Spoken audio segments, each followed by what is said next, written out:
Hello everyone and welcome back. Today we're going to be playing Ash Sizzle's new sacrifice list. She just uploaded this yesterday or the day before, because I guess my day is like technically one after. But she made an absolutely bonkers sacrifice kind of synergy deck revolving around 9 lives and all will be 1. There is a sideboard technically to this deck, but I will not have it. If you want that sideboard, please go check out her video to go get it. That's where you're going to find the entire deck list and what she plays in the side as she plays best of 3. I feel like that's only fair for her. If she made the deck, you got to go get the entire deck list from her. Obviously, you can copy the deck list from here, so I might as well just link it. But with that said, what is the combo? Well, let's read all will be 1 first. Whenever you put one or more counters on a permanent or player, all will be 1 deals that much damage to target opponent, creature, and opponent controls, or a planeswalker and opponent controls. So basically a permanent that's not like anything ridiculous like a land or enchantment or artifact, something like that. It has to be that active creature, that active planeswalker, or the player's face, where oftentimes this damage is going to go. There's a couple of things we get to do with this, and a couple of things to note. One thing I'll bring up right away, this card works really well with Urabrask Forge because obviously we add 1 counter to this every single turn. So don't get misled by this. Urabrask Forge, let's say we have it on 4, we go to 5, all will be 1. We'll just deal 1 damage there because only 1 counter is being added to it. Even though it has 5 counters on it, 1 at a time are getting added, so it'll only deal 1. Now, there's a card called 9 Lives Familiar. This is a card from Foundation, a really cool sack outlet, especially for commander players that definitely enjoy this card. But this creature enters with 8 revival counters on it. So all 8 of these counters get put on it at once. Therefore, all will be 1 will deal 8 damage off of that. Instead of them being added once, all 8 are added, and therefore all will be 1 will do a ton there. So this also says whenever this creature dies, if it had a revival counter on it, return it to the battlefield with 1 or fewer revival counters on it at the beginning of the next end step. So basically we use a sack outlet, something like this or something like this, or even something like this to sacrifice the 9 lives to get it to come back on the end step with 7 counters on it, and right there very quickly that is 15 damage.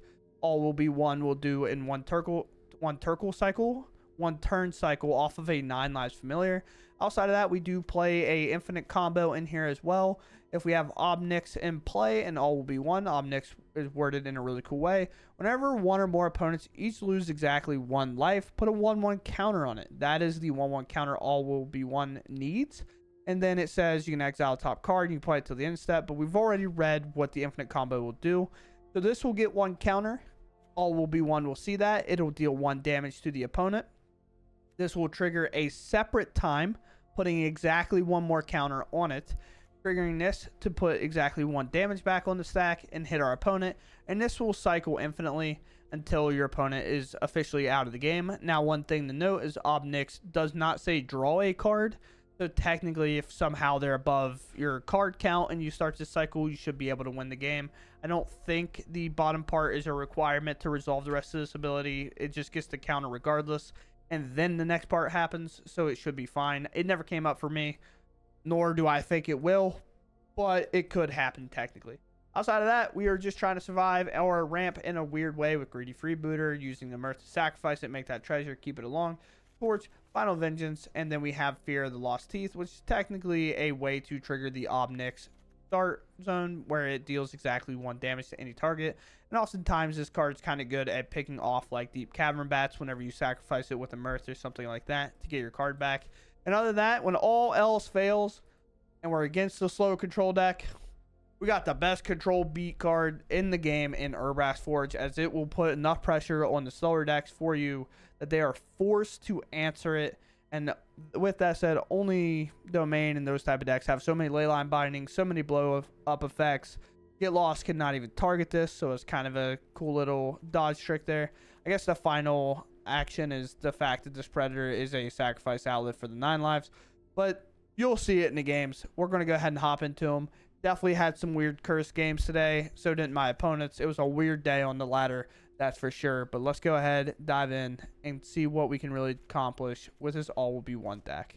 My mic's been muted this whole time, dude. No, none of y'all were going to tell me.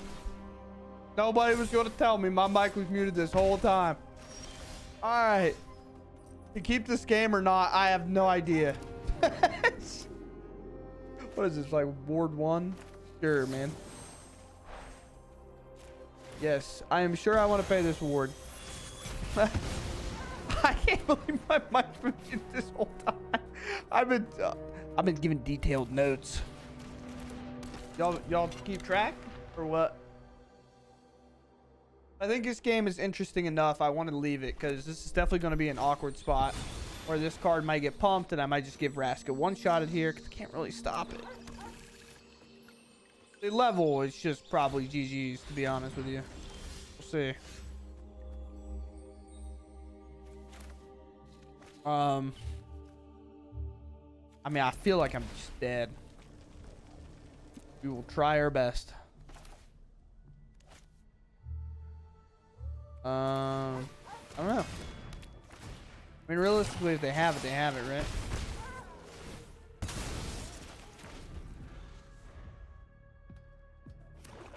Huh.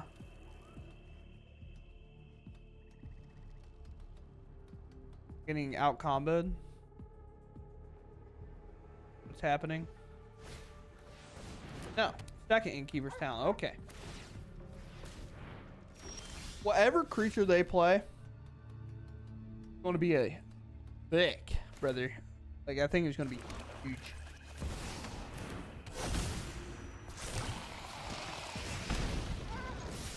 If you want this to work for the Urabrask Forge, I'll take it. Like, I'm cool with it. You have a Liliana, a Raska, anything. Mosswood Cycle. Lily's super alts here. Oh no, you didn't double pump that. Let's this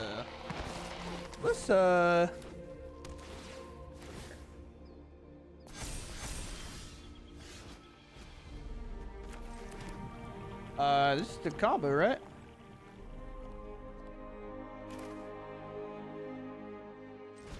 Like this. Right here.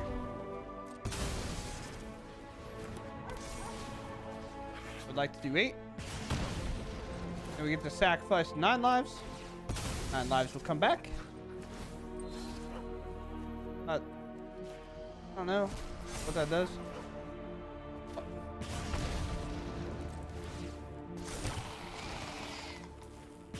Here, I don't know what's going on. 9 lives, just come back, please. Oh my god, that was the hardest way to get through the combo I've ever experienced. Opponents first. And we have the combo. Do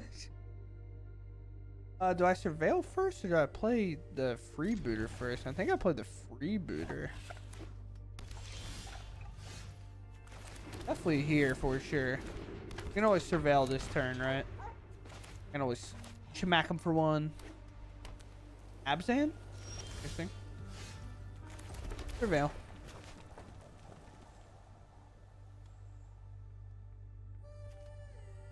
I'll just throw you in the graveyard. I don't think I'm necessarily looking to buy you out of your contract quite yet. Get Lost, unfortunately, cannot answer this. Saying that for all the homies that play Get Lost and realize the Urabrask Forge is impossible to get off the battlefield. I like highlighted my card and then immediately went to their turn. That was crazy. I understand it didn't on this step. It just seemed weird. Like the client didn't like that at all. Forming Emergence? You just haven't done anything? Alright, yeah. That's exactly what it is. Forming Emergence that has not done anything yet.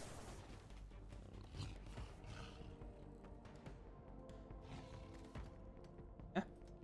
Looking to get rid of something. Or it's Zombify, I guess. Could definitely be Zombify. Don't need that, that's for sure. Alright. Probably didn't need that either, but let's just put this in play. Attack. We do technically have the combo. We draw another land, we can play the all will be 1. And they can't remove it, which is definitely possible. They have 5 permanents in there. Are kind of good. Leave, right? Temporarily good. Alright, we missed that land. Play a second Urabrask Forge. Good old-fashioned Urabrask Forge. And honestly, the Atraxa we definitely don't really care that much about. And Lumira even coming back is just a few lands. It's nothing crazy. I guess Lumira does mill over. So it does get a little bit like wish-washy on how it's going to work. And even like, here's the other thing. Even if I just get the all will be one and say we can't necessarily combo win here, we do also get to have like the Forge work well, right? Like next turn, if I play this all will be one, this will deal 3 damage, this will deal 2 damage before I even attack with the 5 damage overall. So it's 10 damage on the turn. Now this triggers, they have to target Bitter Triumph, and that will exile it out of the graveyard, but that's not necessarily a permanent. Now they go to 6 permanents, so we could see Lumira come back with a Squirming Emergence now. And then we're going to have to figure out what we're going to do. Obviously, I'll just make the creatures, I'll attack, and then I'll exile Lumira with whatever I need to exile Lumira with. Thankfully, only 2 more lands hit. Another all will be one, because I don't know. Why not? Why not be stuck at why not be stuck at 4 mana here? Target creature. And of course, like even in Atraxa here, we have extra answers too. And we're just riding these Urabrask Forges to the promised land for the most part. This is not really ever going to happen, I don't think. We'll just have to all be one and potentially one-shot them from there. All right, brother. Can I find another land? Not even like that big of a deal, to be honest with you. They didn't have another Squirming Emergence. We haven't had to face a Valgavoth, so I'm actually not that concerned. But here is 7. Here's half your life total on the board. Probably another Nowhere to Run, maybe another Bitter Triumph or something. Cut down. Works. That does work. You're taking 3. Second Nowhere to Run. Okay. I'm still just holding on to the all will be one dream. Because as soon as I play all will be one, Nyx comes in. And if I can deal 1 damage, which I kind of have, because this is a sacrifice, I can technically do that. So like 2 lands in a row gets me there. Not bad. The game won't give it to me, dude. I'll just have to get it myself. Okay. Combat.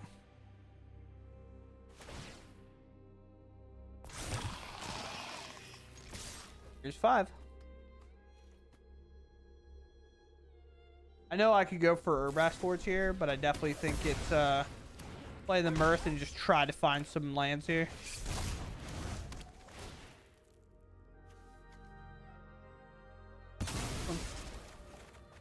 Or not. I hate lands. I hate them. I hate them all. I don't want to draw land ever again.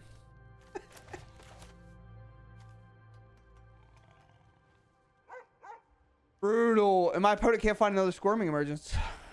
Maybe they did. Bro, it's crazy how bad they were. If I could just hit this all will be one. But I just can't. But alright. They also couldn't hit a second Squirming Emergence. So like it's just them just staring at each other. But I have a win condition in play. Go first. Kind of similar to last game, right? Where I play a Freebooter, but I can also just play 2 of them next turn and surveil right away. And I definitely like that a little bit more, I think. I'll take the 4th lane just because of Nyx. I don't really want any more after this, which might have been a reason to just be like, you know what? No, we throw it back. Here comes a Fear. Here comes a Freebooter. Everything's coming up. Ready? Spectral Sailor. Everybody's favorite Magic the Gathering card, I assure you.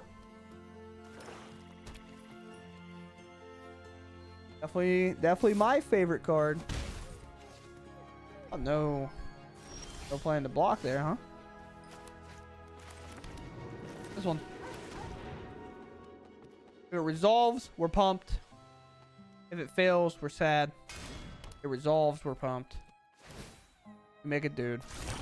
And of course, here against them, I mean, I'm all out aggressive. Most likely, we're gonna see. I would say we're gonna see a Fairy Mastermind come in, and then we're most likely going to see a Kaido come in for maybe the Spectral Sailor, if I had to guess. No. Okay. Racing. Well, that doesn't work. Whenever one or more opponents each lose exactly 1 life, put a 1/1 counter on Omnix, do some nasty stuff. They could have a counter here. I don't necessarily want to play my Omnix, especially now that I found a Torch to Tower. I'd much rather just let this cook away. After they duress me and I draw a card that, you know, they could have answered. Obviously, they don't know that, nor is like that a fair adjustment. But if they are trying to hold a counter spell here, I'm not going to allow it. I'm going to force them to do it on their turn. They go second Fairy Mastermind, which is definitely fine. Good bargain, my dude, but I don't think that makes any sense. Could bargain my other guy, I guess. One of these down. If I'm them, I might be a little tilted myself. I could have like sacrificed my creature, but if I was going to potentially do it on their turn, maybe I still should have. All right, sure. I can draw cards too. That's the way we want to play it. Till your next end step. Play Omnix. Let's bring this up. Let's attack. Honestly, I would say, depending what they do, it's kind of a tough block all around. We'll take this out. And we'll do this. It says when they lose exactly 1 life. So these need to hit face if I want to get Omnix's value. But I felt like shooting the 2/1 in the air was a good idea.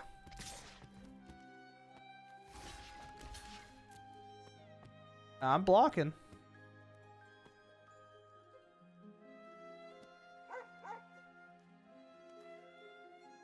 Not a whole lot of reasons for me not to. What did like draw a card? Like you shoot in a Kaito? Like what? Yeah, that's not happening. Got our token. Obviously, maybe they wanted to use removal for that. Blood Pits, sure.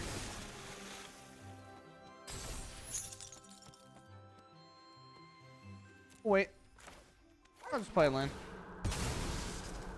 Blood Pits being a little weird. Obviously, we do have to close this game soon. Okay. Walk here.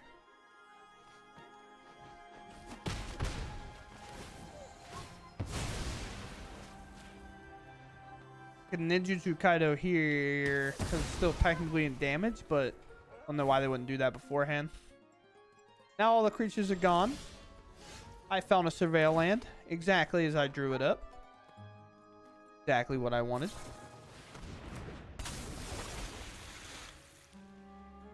Oh. Well, he shut off my Urabrask Forge technically. That's pretty crazy. I'll play a Surveil land. Look at my land on top and be really sad about it. Yep, that seems about right. I feel like we're just going to flood this game out. I feel like we've done so much to get here. Okay. I mean, we've done this off of 5 cards. 6 cards? What, 1, 2, 3, 4, 5, and 6? And I feel like we win this if we find, I don't know, any valuable card along the way. All right. Okay. All right, well, based on last game, I should keep this because I have 2 lands and I'm willing to draw 12 of them. Let's see. Raucous Cliffs, of course, because, you know, and it's the only one that has a restriction here. I have a Torch. I can exile that. I could just play this, but I think I just wait.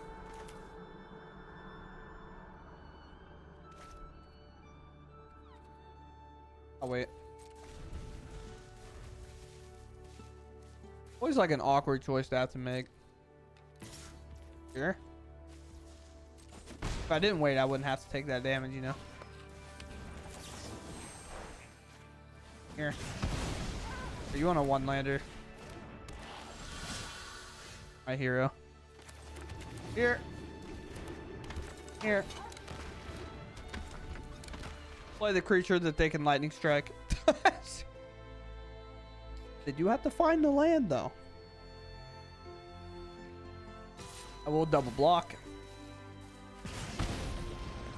I'll force them to use a burn spell on this. Or they'll have Monstrous Rage. Why not?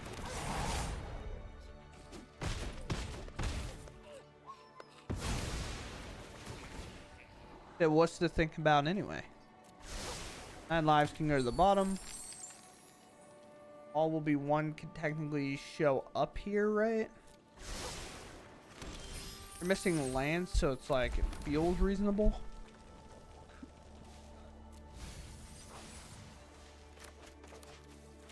Man, it's gonna be really hard to pull off, huh?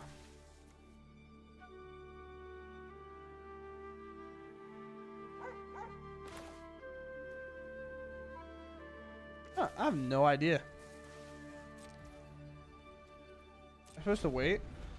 Feels like such a hard match to go for the combo. Like, realistically, it relies on this play happening.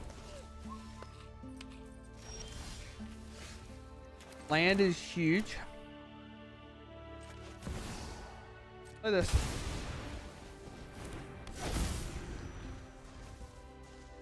You play 9 lives and you shoot the Hired Claw. Oh no, they found a second land. We're screwed. Might actually be screwed. Help. Down to 8.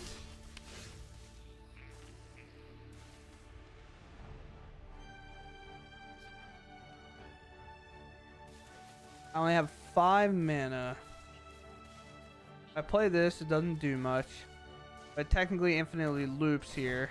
If I had a way to deal 1 damage right now, but I do not. I can block with the cat. Unless they give it trample, I don't care. The cat will come back and shoot that. Which they're going to give this double strike, I imagine. Everything's slowly growing together.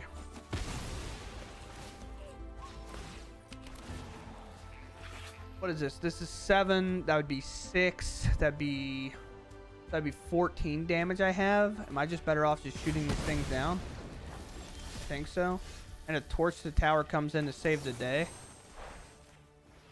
These could all be bad options. I'm aware. I'm gonna do it the cool way.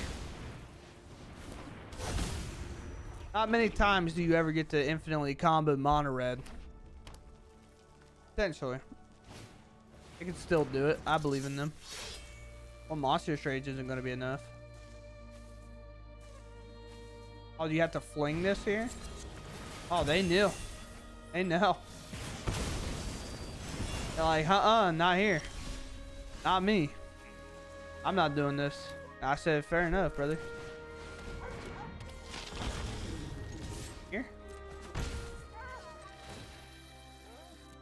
Start the loop. Whenever this creature becomes town, exile 1 card from a graveyard and put a 1 counter on this. Okay. I didn't even read this the first time because I had the lethal win. So I was just kind of like, nah, I don't care to read this. Like, I just want out. Click, shot, show off, huh? The card that can do it, it's definitely that one. Alright, maybe not like that.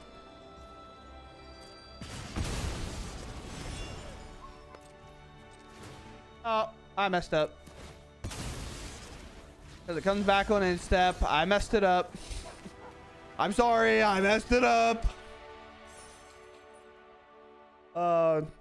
Is it end of turn or end step? When this creature dies, if a revival counter on it, return at the beginning of the next end step. Yeah, you have to do it before that end step happens. So I did mess up. I'm gonna come back, deal 5. I'm gonna have the Predator hit him for 5, sack it, and it'll deal 4 on upkeep. But also, like, Urabrask Forge is gonna happen. So not that it like mattered, I guess, but wow, comboing mono red, there's something about that that just feels incredible. I'm gonna be honest. Opponent goes first. Sure. No way. Oh, yo, sick draws, by the way. Let's do this now. I don't even want to give him a chance to interact. I don't want. I could have made them use the map token, but we're probably gonna see a fairy mastermind here anyway.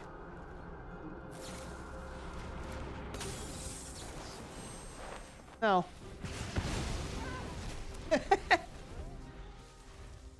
Oh, it's kind of funny. Like, oh, what's my opponent's problem? Urabrask forward. Oh, and it sticks. Let's go. Oh, now they have spells to cast. One. Obviously, this is like the weird part where you don't necessarily want to use cut down on the 1/1. You much rather use it later on like a 3/4 or something, or a 3/1 or a 4/1 when you get the option to do so. Oh, just hard casting that boy, huh? Fair enough.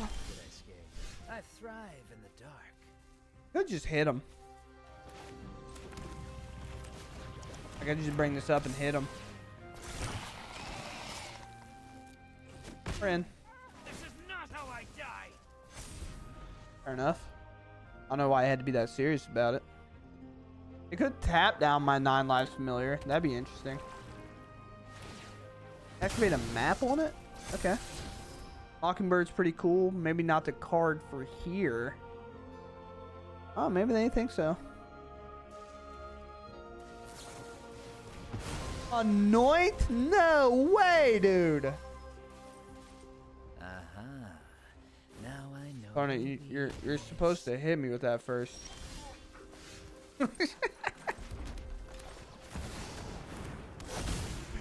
They understood. That's really funny. That's really funny. They understood what they did wrong. Let's run away. They're like, oh no, I didn't hit him, did I? Sure, mill me over, dude. Down to 11. We got a lot of work to do. Oh, that can help us recover, I guess. We're definitely going to opt for this first. Upstairs, upstairs. Here's 4, down to 12.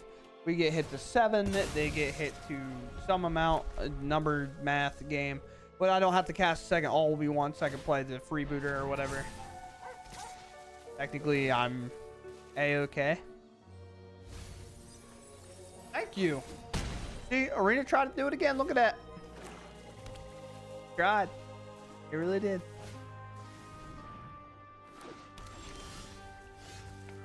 That's a nice slam of flying. I don't even know if I would call that an oops. That's just pretty cool, to be honest.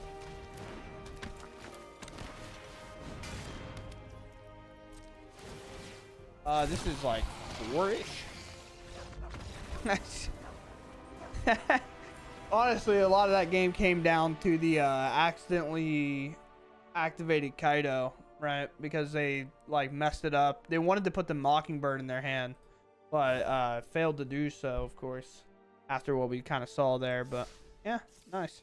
Oh boy, it's just so hard because this card alone is like so hard to beat at times. So I guess I'll keep. Maybe not for the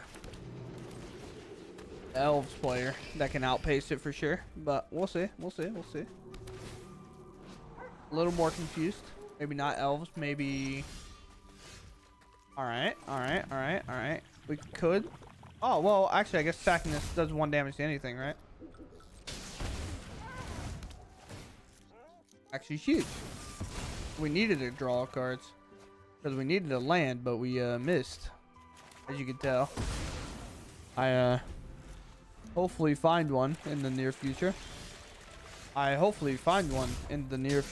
Said me.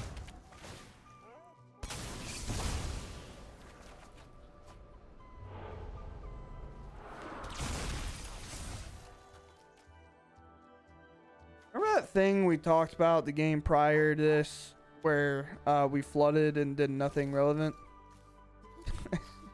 We're back. Uh-huh.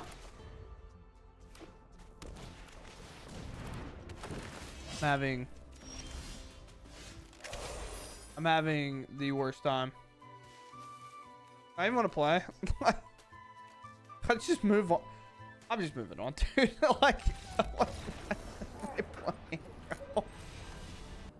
Opponent goes first, and I have more lands than I had in the top, like 16 or so in my last game. So that seems good. Keep. We'll try. Try this hand, yeah. I forgot that those lands existed.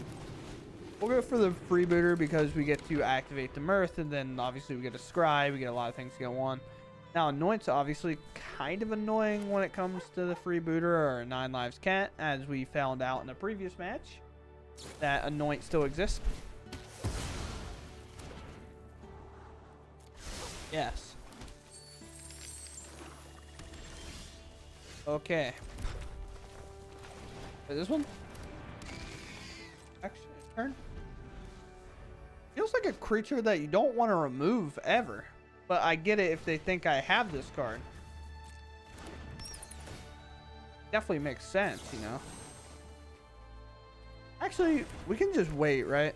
Let's just let this resolve. Let's see what they do. If they take the torch, right?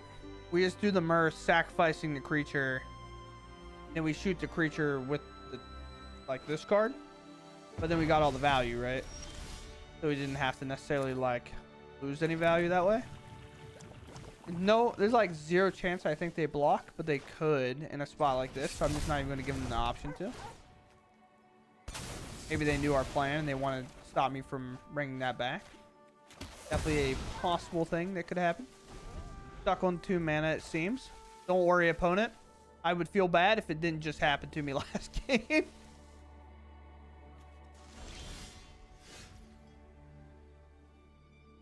Have 53 cards in their deck. That means they're playing over 50 cards right now.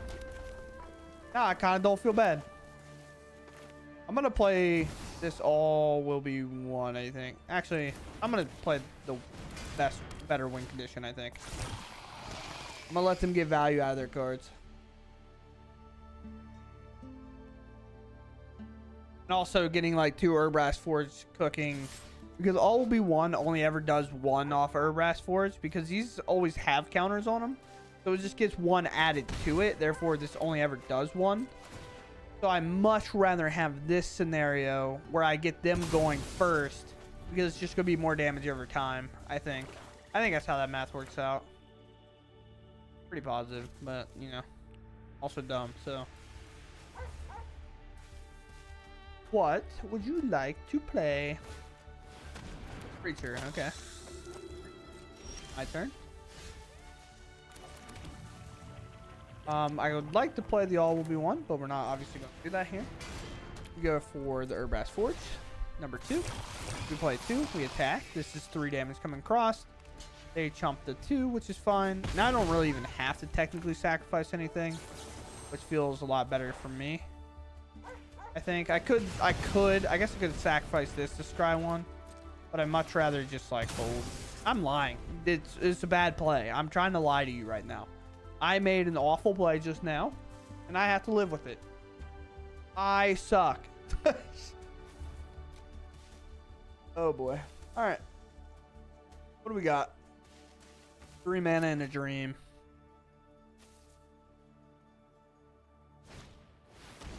Unstoppable Slasher. That is exilable. Play the Surveil Land. Fantastic. This comes in. These come up.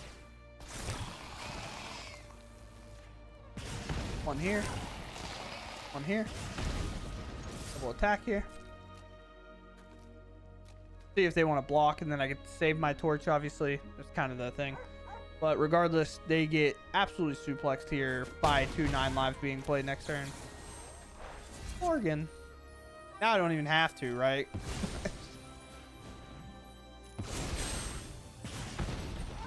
Sure. With torch, that is now exiled. Forge just tick down. Like I said previously, I get to play a 9 lives into a 9 lives. We'll have to take damage here because Arena will try to make me not do that. So, you know, Arena. 8. 8. Lethal. I don't know if they'll let me do it. They've obviously had like a pretty frustrating game. They're losing to probably something they think they can beat. So I definitely wouldn't be surprised. The rest, obviously not going to do anything. In a really tough spot. Maybe don't know what's going to happen. Black, red. Cast a 9 lives, 8 counters upstairs.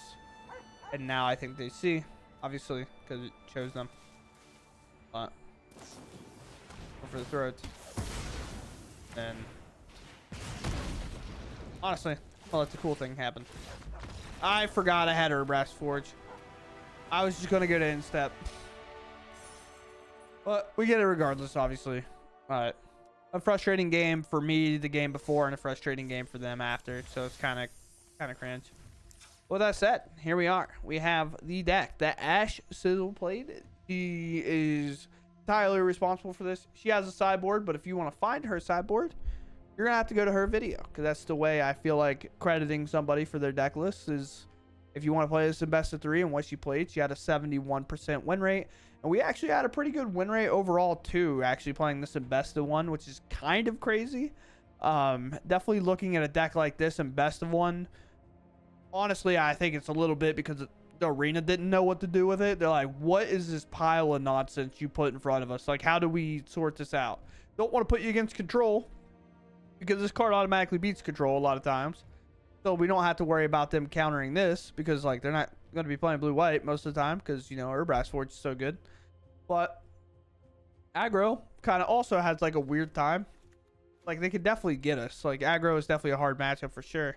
But we do give them an awkward, like a super awkward game with these finalities and these torches. Just be able to kind of interact, gain a little bit of life. And then the quickness that all will be one can definitely kill them. Obviously, aggro is 100% our hardest matchup, and getting into games like 2 and 3 is definitely going to be a better thing. But yeah, this deck performed well. Do I recommend crafting it? Now, that's entirely a different question, I think. If we want to kind of sort it here like we have, and I do think my answer is no. I would personally not craft this if I didn't have a lot of the cards or like extra rares to spend. I've played combo decks with this before on the format, so like I already had these. But it's definitely a hard bargain to ask to craft 6 mythics that you will play nowhere else. I just realized maybe I didn't craft any of these. I just realized it was 3 and 1. I didn't even notice. But this is the same creature apparently, so that's pretty cool. But like Urabrask Forge, if you're playing these type of decks, like you probably already have these rares, so that's definitely a check mark off. Maybe in Foundations, you've just kind of opened these, and you know, you're like, you know, I don't really play with a lot of mythics. Maybe you play like mono red aggro or just some Rakdos decks, or even Golgari. I don't think plays with a ton of mythics outside of your planeswalkers. I could be wrong about that, thinking about it off the top of my head. But like Omnix, you could cut. Maybe, like, I understand this is like an infinite combo with all will be one, because if you don't know how, we didn't end up doing it. Basically what happens is, say like we have Fear of the Lost Teeth, this dies, we deal 1 damage to our opponent. Omnix will then, like, whenever they lose exactly 1 life, it'll put a 1/1 counter on it, triggering the all will be 1, put a 1/1 counter on it, because all will be 1 will see that counter, shoot them for exactly 1, put another counter on it, and just infinitely cycle the loop. It is fine until they die, because this also does not draw cards. Exactly 1 life, put that card until next end step, you may play that card, because it's just exile. So technically, I don't even think you have to have a card, but this is technically infinite. And weirdly enough, there is a white card that says they can't lose the game, but I think we can just shoot it down. No, we can't, because the opponent has to lose 1 life. So we technically lose to that card, but if we ever play a 9 lives, we can stop the chain that way, I guess. And then we can play a 9 lives, shoot it out of the way, and then maybe we can start the chain again. So that's something weird I had to think about just now. Never want to do that again. But we played 23 lands, so having weird land problems all day was kind of crazy. It's a little weird. That's all I got to say. If you want to know more about it, obviously check out her video and what she ended up playing. Obviously, it'll be in the description. And this deck was just sick. It was honestly, I kind of looked at it and I was like, this deck looks cool. Am I getting creatored right now? Like, are you only putting the good games out? But she had 71% win rate. And it did seem like it played enough 1-drops and probably arguably one of the better 2-drops for a deck like this. And it was just cool to see a 9 lives kind of combo deck, and I appreciated that a lot. So I do think the weak point really of the deck is right here, like these kind of 6 cards. Obviously not having a ton of sack outlets to get this going, and that worked super well, but this also gets indestructible. It's weird. It's a weird deck for sure. But with that said, I hope you all enjoyed, and I'll catch you in the next one. Thanks for watching, and goodbye.